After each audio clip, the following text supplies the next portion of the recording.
really want me on the team? What's your approach to recruiting? You want first place, come play with me. You want second place, go somewhere else. Like I would watch Magic play. I'd watch Michael play. And I would see them do these unbelievable things, and I'd say, you know, can I get to that level? I don't know, but let's find out.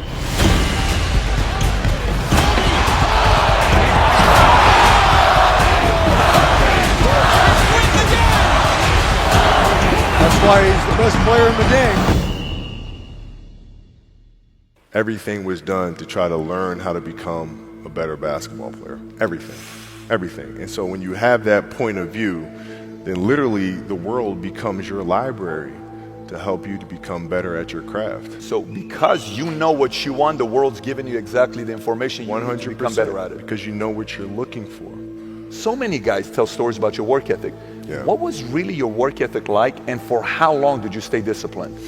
Well, I mean, every day. I mean, since 20 years. I mean, it was an everyday process, and trying to figure out strengths and weaknesses. For example, jumping ability. Man, my vertical was a 40, it wasn't a 46 or a 45. My hands are big, but they're not massive. Right? So you got to figure out ways to strengthen them so your hands are strong enough to be able to palm a ball and do the things that you need to do. Quickness, I was quick, but not insanely quick. I was fast, but not ridiculously fast.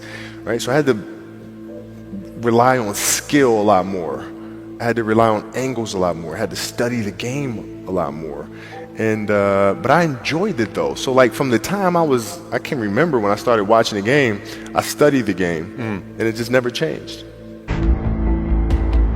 How did you get mentally and emotionally so strong where it doesn't bother you? Well, you got to look at the reality of the situation. Like for me, it's not, you kind of got to get over yourself.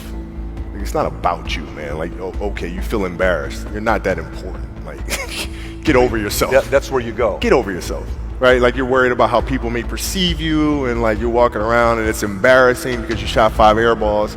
Get over yourself, right? And then after that, it's okay, well, why did those air balls happen? Got it.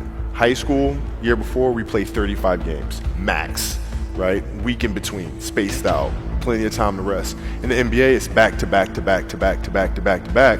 I didn't have the legs. So you look at the shot, every shot was online, but every shot was short. Right? I got to get stronger. I got to train differently. The weight training program that I'm doing, I got to tailor it for an 82-game season so that when the playoffs come around, my legs are stronger and that ball gets there. So I look at it with rationale and say, okay, well, the reason why I shot air balls is because my legs aren't there. I go, well, next year they'll be there. That was it. Done. Were there some names that you looked at and says, these 3 guys are as crazy as I am? At the time, I deal with what I've referred to as Goat Mountain. I went to Goat Mountain, and I talked to Magic, Michael, Bird, Hakeem Olajuwon, Jerry West, Oscar Robinson, Bill Russell.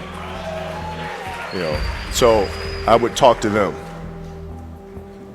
What did you do? What were your experiences? Michael in particular, he's become my big brother. He's been my big brother since I first came in the league. And what was that process like? So I went to them and started understanding the ins and outs of the game, and how they approach things and their level of detail and obsessiveness, and that's what I did. The players that had that passion but weren't willing to commit their entire lives to doing that, right? It's a choice. Right? You have other things. You have family. You have all these other things that you have to do.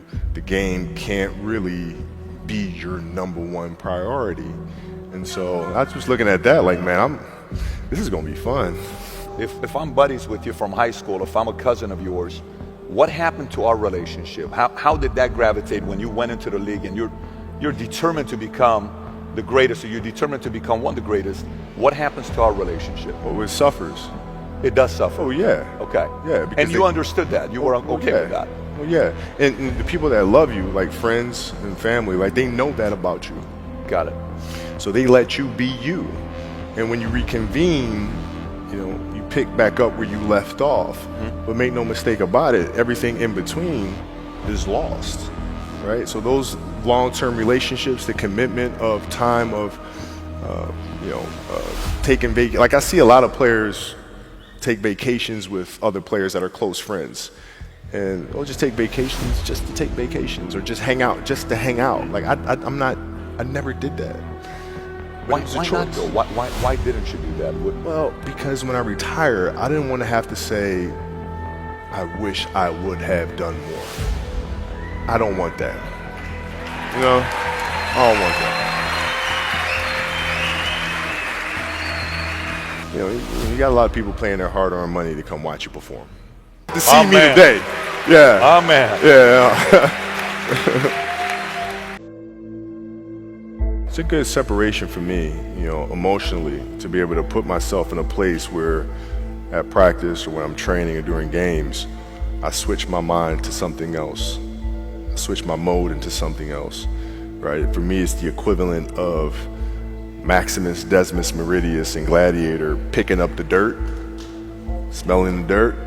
It's go time, right? So that was my mental switch. It was like an actor getting ready for a film. You got to put yourself in that cage. When you're in that cage, you are that character. And then when you leave there, it's something completely different. But when I'm in that cage, bro, don't touch me, don't talk to me. Just leave me alone. You're playing against the Golden State Warriors. Score is 107-109. You guys are close to getting into the playoffs. You know exactly what happens in the game. You go up, you're about to take your shot, and then all of a sudden, boom, Achilles happens, right? He went and hit the free throws, and then you walked off the stage. Yeah. And you got the surgery done. I went in the trainer's room, my kids are in there, and you know, they're looking at you and stuff, and I'm looking at them, and I'm like, you know, it's all right, Dad's gonna be all right. It'll be fine. It'll be all right. It'll be all right. It'll be all right.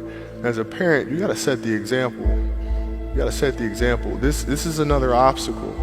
This obstacle cannot define me. It's not gonna cripple me. It's not gonna be responsible for me stepping away for the game that I love. I'm gonna step away on my own terms. And that's when the decision was made that, you know what, I'm doing it. I'm doing it. You're a freaking beast, bro. Yeah, hey.